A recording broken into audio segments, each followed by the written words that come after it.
Alright, we're going to find relative extremas using the first derivative test. A relative extrema. Let me show you a graph to kind of show you what we mean by this. Alright, there's my graph. Now relative extremas are hills and valleys. So we're going to try and find our hills and valleys. And hills and valleys are where we have critical numbers. These are all critical numbers. Alright, critical numbers are where your slope is 0 or undefined. So all those points when the slope is 0. They're also undefined situations. Now, when your slope is 0, do you notice that on this interval, on this side, my slope is 0, do you see how my slope is positive here? Do you see right here my slope is negative? Do you see right here my slope is positive? And you see right here my slope is still positive. Now what you notice here, at the critical numbers, if the slope changes from positive to negative, do you notice that's a relative max? If the slope changes from negative to positive, you notice it's a relative min. If the slopes stay the same at a critical number, you see it's nothing. It's neither a hill nor a valley. It's kind of like a plateau. So how do we find relative maxes and mins? We use a first derivative test by finding critical numbers and then seeing if the slope changes over the interval. And if it changes from positive slope to negative slope, from increasing to decreasing, it's a max. If it changes from negative slopes to positive slopes, it's a min. That's the first derivative test. And here it is.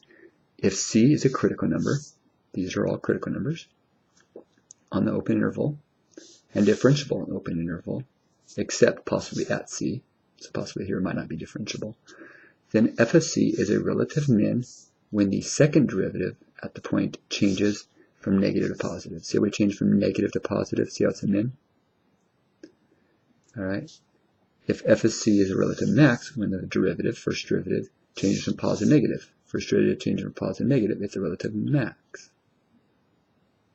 And f of C is neither if the first derivative does not change. See how the first derivative did not change? So this is neither a max nor a min. So all here in the words is basically my little picture. I think my picture is a little bit easier than these words, but it's up to you. So in order to find the relative extremas, we first have to find critical numbers, and then from there we're going to try to find intervals and see what type of extremas they are, or if they even exist. You'll see. So the first step is find critical numbers. You find critical numbers by finding the first derivative. So the first derivative is, this is the quotient rule. Alright, with the chain. So we derive the top. When you derive the top here, the 2 comes out, chain rule. Leave the x plus 3. Drop the power by 1, so that's just 1. Derive the inside, derivative of this is 1, so okay, that's it. Derivative of the top is bam. Write the denominator. Okay, the derivative of the top times the denominator minus, leave the top, derive the bottom. When you derive the bottom, it's just 1. Okay. That was easy. And then x minus 1, the bottom, squared. So that right there is my first derivative. Now we're going to find out where equals 0. That's a critical number. Top and bottom equals 0. So to do this, we need to simplify first. Really important to simplify. And the first thing I notice when simplifying this is I see a GCF. I'm going to pull the GCF out of both of these. I'm going to pull an x plus 3 out. And what that leaves me with is the 2 and the x minus 1, which I can multiply the 2 into this. 2 times x is 2x. 2 times negative 1 is negative 2. Alright, so it's left with that. Minus 1x minus 3 left. So x plus 3. You left, because you took out an x plus 3, you're left with an x plus 3 left over. And you're still left with x minus 1 squared. Again, I pulled a GCF of x plus 3 out of both of them. When I did that, I'm left with the 2x minus 1 and another x plus 3. Alright, so from there, what is my first derivative? Well, I have an x plus 3. And if I simplify this, what's 2x minus x? What's x? what's negative 2 minus 3? That's negative 5.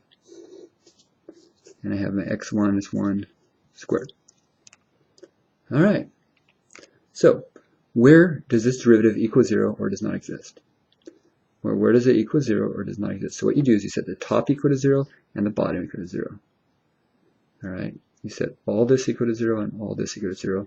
And what you get for critical numbers, when you do that, this one would be negative 3. You set this whole top equal to 0 because negative 3 plus 3 gives you 0. For this one, 5 minus 5 would give you 0. So this would be 5, gives you 0. And for the bottom equaling 0, wouldn't 1 minus 1 give you 0? So wouldn't that be 1? So those are my critical numbers. These are my critical numbers. Okay. So those are the values like here. The slopes of 0 are undefined. Now at these points, we're going to see now if they're relative maxes and mins, what these are. These are our critical points to point out to deal with right here. Alrighty. So here's our next step. Our next step is to make a table. Alright. And put these values on the table. So I'm going to put negative 3. Next one would come is 1. Alright, so that would, let's just say that's 1. And then we're going to put 5 on the table, the number line. What we're going to do is we're going to check the slopes on the intervals between these critical numbers and see if they change from positive, negative, and so forth. So what I'm going to do is each interval I'm going to find a derivative. So I'm going to find the derivative of a value on this interval. So let's try negative 4. For this one, I'm going to take the derivative at, let's do, what would work? 0. 0 would be pretty cool, pretty easy one. For this one, let's do 2. 2 is a good one in this interval. And for this interval, let's try a number small as 6. So what I'm going to do is I'm going to find those values. And once I find those values, I want to see if they're positive or negative, because that will tell us how the increasing and decreasing to see what kind of relative extremas these are. So when I plug in negative 4 to the first derivative down here, okay, when I put in the first derivative, I get negative 4 right here would be a negative. That would be a negative, negative 4. So negative times a negative is a positive, and anything squared is positive, so this right here is positive.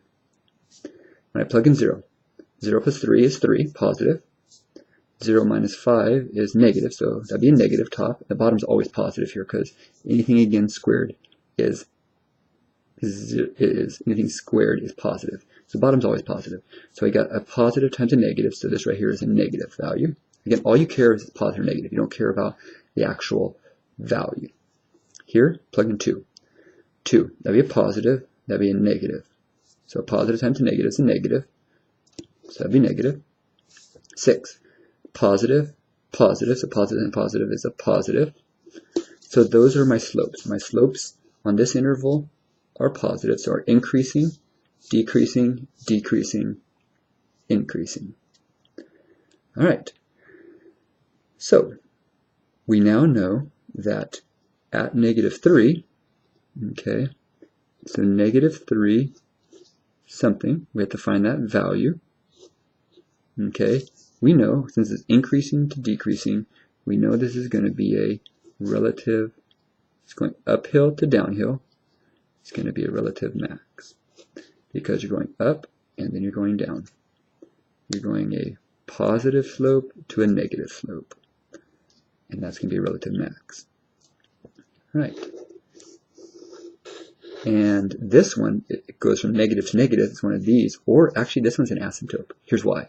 When you plug 1 in, doesn't 1 give you 0 on the bottom? It's actually an asymptote.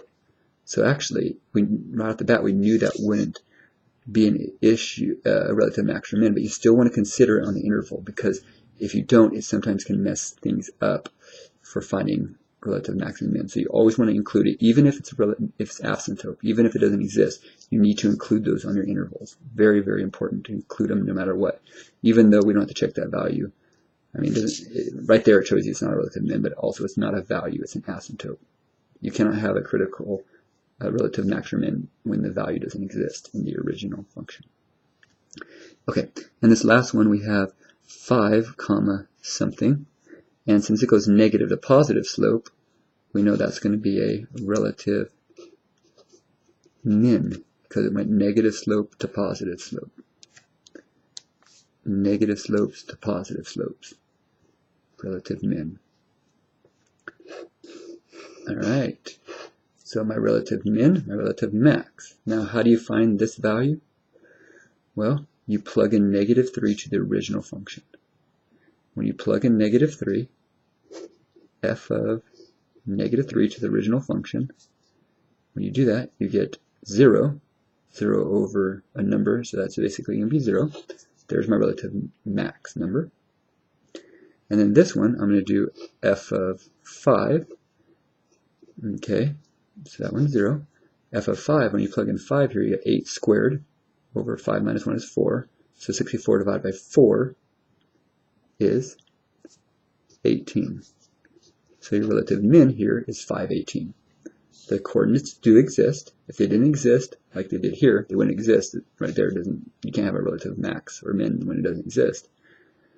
So these are relative maxes and mins using the first derivative test. Let's recap. Find the first derivative. Find out where the critical numbers from the first derivative. Once you have the critical numbers, make those as breakpoints. Plug in values on each interval into the first derivative, not the original function. Look to see if they're positive or negative. If they change over an interval, it's a relative max or min depending on how they change. Are they positive to negatives or negatives to positives? Tell you what kind of relative extrema it is. And then find the coordinate of the relative extrema. What is the actual point at those relative extremas? Relative extremas are very powerful, very important, and the first derivative test is used a lot. So good luck with it.